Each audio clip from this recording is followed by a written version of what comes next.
national ak gouvernement bi waaj a ñëw xam nga ne loolu moom ñëwee ma wax ne match derby la mais loolu est-ce que du andi jafe-jafe gouvernement bu yees bi bu demee assemblée naka lay mel et surtout ñan la ñu war a tey aujourd'hui bu ñu doon reconduire leen ak ban type de gouvernement évidemment loolooy laaj bi la ñu war a am pour génnee Sénégal wala espérer génnee Sénégal ci bout wala ñu jéem a gis bout du tunnel. Très bien Mohamed balaa may tontu sa question. waaw bu sànq dafa am lu ma junjoon. ma ne la décret bi pare na bu yàgg. waaw xam nga lu waral ko fan yow tamit. waaw moom laa lay expliquer. waaw c'est-à-dire que sànq li ñu doon wax ne logique la le président était prêt parce que président bu taxawee juge nécessaire ne man maay président premier ministre maa yor décret saa yu ma neexee ma dindi ko bu amatul sama confiance ma dindi ko le président l'a dit officiellement. d'accord ku wax loolu déjà waroon nañ commencer jàpp ne moom pare na c'est-à-dire que le président était prêt à prendre le décret desetu doon lu dul signer ko. kon bés bu rafet la doon xaar. on peut le dire ainsi. waaw maintenant dafa am lu ko tënkoon mooy bu ko tëboon tëb def dañ naan voilà Ousmane Sonko moo ko jàppale mu nekk président léegi gis nga trahir na ko et cetera donc il y avait cette lourdeur. loolu moo nekkoon au-dessus de sa tête comme épée de Damoclès c'est-à-dire que du genre moom dafa am problème pour ne kii bu ma tëbee tëb séparé woog moom te y a pas assez d'éléments nit ñi mën nañ ma jiiñ ne ah man kat dama ko trahir léegi de mais boo xoolee il a toujours été conciliant c'est-à-dire que Ousmane Sonko jàppale na ko naam woote na pour ñu wooteel ko pour Assemblée nationale waxoon naa ko fi waaye pour président de la République Diomaye nekk président mais Assemblée nationale bañ fay dem mais Diomaye dafa tënk Diomaye président ne leen bu kenn dem Ousmane Sonko ne man liste Pastef laay demee ba pare tous les membres de Diomaye président def communiqué pour soutenir la liste de Pastef donc ils se sont effacés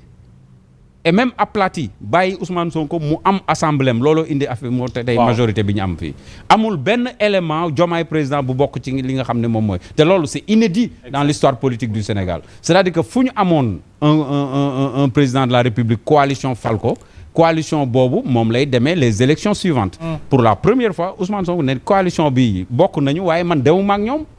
waa coalition bi retourné soutenir ko donc Diomaye n'a pas voulu le beurre et l'argent du beurre d'accord daf ko bàyyi mu jël assemblée ba pare def ko premier ministre kon wàccoon ak moom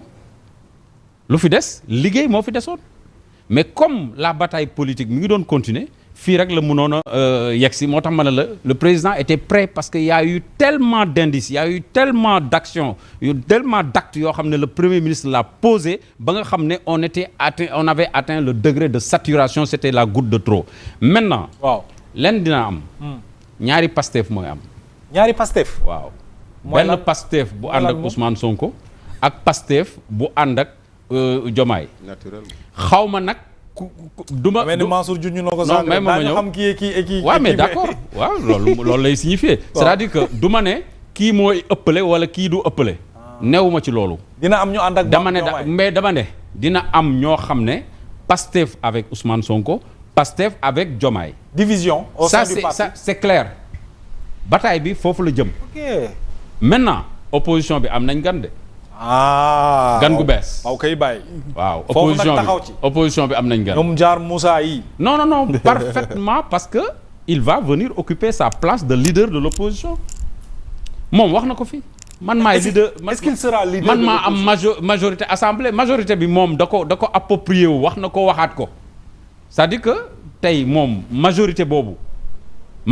ce sera une majorité de l'opposition la majorité de l'assemblée là avec Pastef majorité désormais opposition la est-ce que dégg nga li ma wax ce n'est plus une majorité présidentielle donc l'Assemblée nationale mën nañ ko xoolee comme opposition la fa nekk opposition fa nekk déglul ba baax li ma la wax dama ne opposition à partir d'aujourd'hui l'Assemblée nationale Amadou Waye dirigée par El Malick Ndiaye et une Assemblée nationale à majorité opposition man maa la wax loolu foofu it Diomaye mënu fa pêcher nga yaakaar defal ndax ma expliquer la waaw ñëwal léegi nag pour répondre maintenant à ta question nga ne ban gouvernement la ñuy am. waaw prérogative président de la République la. il va faire son choix xool kan lay def premier ministre bu ko neexee sax mën na supprimer poste premier ministre amoon na fi. tout est possible ah mais bu ko neexee mën na tànn benn premier ministre indi ko. ñu defar seen gouvernement mais gouvernement boobu moom xaaruma ci les pro Pastef Sonko les Pastef pro Sonko la man xaaruma leen ci. ci gouvernement bu ah non ce serait illogique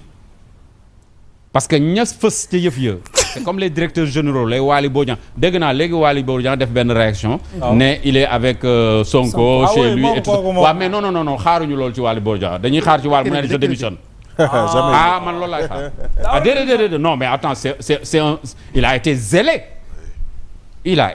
c'est-à-dire que c'est l'un des plus zélés dans cette affaire-là koo xam ne lu ñu yëkkati nga taxaw wax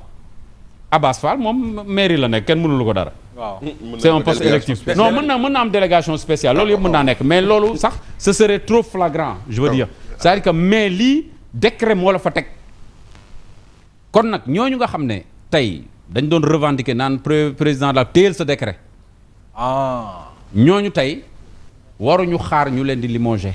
ñoom ñoo war a limoges seen bopp comme ni ko Abdou waxee. Est-ce que comprendre nga et ça c'est très important. léegi nag ñu koy cité sax nag. voilà léegi nag. Daam ñu ngi koy nuyu. waaw am na ñuy cité Dame Mbodj. très bien non Dame Mbodj si zélé yi la bokk. waaw am na ñu koy cité. il doit démissionner. Dame Mbodj depuis un certain non il doit non ba yeboo mu noppi mais noppi bi génnewu ko ci. non noppi génnewu ko ci déedéet noppi génnewu ko ci na am courage dellu ci opposition bi rek affaire bi loolu la. xam nga mbir mi lan la. mbir mi lan la. mooy non j'arrive bàyyi ñëw. xam mbir mi xam nga lan la mooy. Le président Bassirou Diomaye Faye va mettre en place un nouveau gouvernement et ce nouveau gouvernement obligatoirement ñi nga xam ne ñoom ñooy les qui diriger les agences les directions de société nationale ñooñu obligatoirement bu fekkee ne ñoom politiquement dañu jëloon camp waaw am pété te nëbbuñu ko forcément ñooñu ils vont démissionner ou ils vont être démis obligatoirement kon nag li ñuy xaar tey mooy un gouvernement peut-être plus ouvert parce que je réponds à la question parce que boo seetloo président Diomaye il a déjà montré des indices ci loolu xam nga lu tax d'abord coalition Diomaye président. Oui, par exemple. C'est une coalition ouverte. Là où la coalition APT est fermée. Parce que l'APT n'existe même pas, c'est le PASTEF. APT n'existe même pas, c'est le PASTEF. Parce que Ousmane Sonko ba mu jógee di inaugurer di ubbi ay permanence ibbiwul permanence su APT ay permanence su PASTEF la doon ibbi fan yi rek. Il y a quelques jours non c'est son